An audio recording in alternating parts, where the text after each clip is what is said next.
રાપર તાલુકાના આડેસર ગામે કુખ્યાત અને માથાભારે ગુનેગાર હારૂન અયુબ હિંગોજાનું આલિશાન હોટલ અને મકાન જે ગેરકાયદેસર સરકારી જમીન ઉપર બનાવવામાં આવ્યું હતું તેના ઉપર આજે બુલડોઝર ફેરવી દેવામાં આવ્યું છે। કુખ્યાત ગુનેગાર હારૂન અયુબ ઉપર હત્યા, આરોપો ઉપર ખૂની હુમલો અને ખનીજ ચોરીના સંખ્યાબંધ ગુનાઓ દાખલ થયા હતા।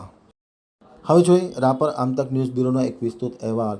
પૂર્વ કચ્છ પોલીસે ખાસ કરીને જે કુખ્યાત ગુનેગારો છે તેમને સીધા દોર કરવા માટે વ્યાપક પગલાં લીધા છે। ખાસ કરીને પોલીસ વડા સાગર બાગમાર અને ડીવાયએસપી સાગર સાબડાના સીધા નેતૃત્વ હેઠળ આઈજીપી ચિરાગ કોરડિયાની સીધી સૂચના અનુસાર કુખ્યાત ગુનેગારોના જે ગેરકાયદેસર દબાણો છે તે ધ્વંસ કરવાની કાર્યવાહી કરવામાં આવી રહી છે। જેના ભાગરૂપે રાપર તાલુકાના આડેસર ગામે પણ દાદાનું બુલડોઝર ચાલ્યું હતું। આડેસરના કુખ્યાત માથાભારે ગુનેગાર હારૂન અયુબ હિંગોજાનું કરાયેલું અનધિકૃત બાંધકામ આજે તોડી પાડવામાં આવ્યું હતું। સરકારી જમીન ઉપર આલિશાન હોટલ બનાવવામાં આવી હતી, રહેણાંક મકાન બનાવવામાં આવી હતી અને સરકારને ચુનૌતી આપી હતી। આજે સરકારે તાત્કાલિક અસરથી મોટા પોલીસ કાફલા સાથે બુલડોઝર આ હોટલ અને મકાન ઉપર ફેરવી દેવામાં આવ્યું છે। મોટી સંખ્યામાં લોકો આજે ગેરકાયદેસર બાંધકામ ઉપર બુલડોઝર ફરી રહ્યું હતું તેને નિહાળવા માટે એકત્રિત થયા હતા। સવારથી જ પોલીસના ચુસ્ત બંદોબસ્ત વચ્ચે આડેસરમાં કુખ્યાત ગુનેગારની હોટલ અને મકાનને ધ્વંસ કરવામાં આવ્યો હતો। કુખ્યાત ગુનેગાર હારૂન અયુબ ઉપર હત્યા, આરોપો ઉપર ખૂની હુમલો, ખનીજ ચોરી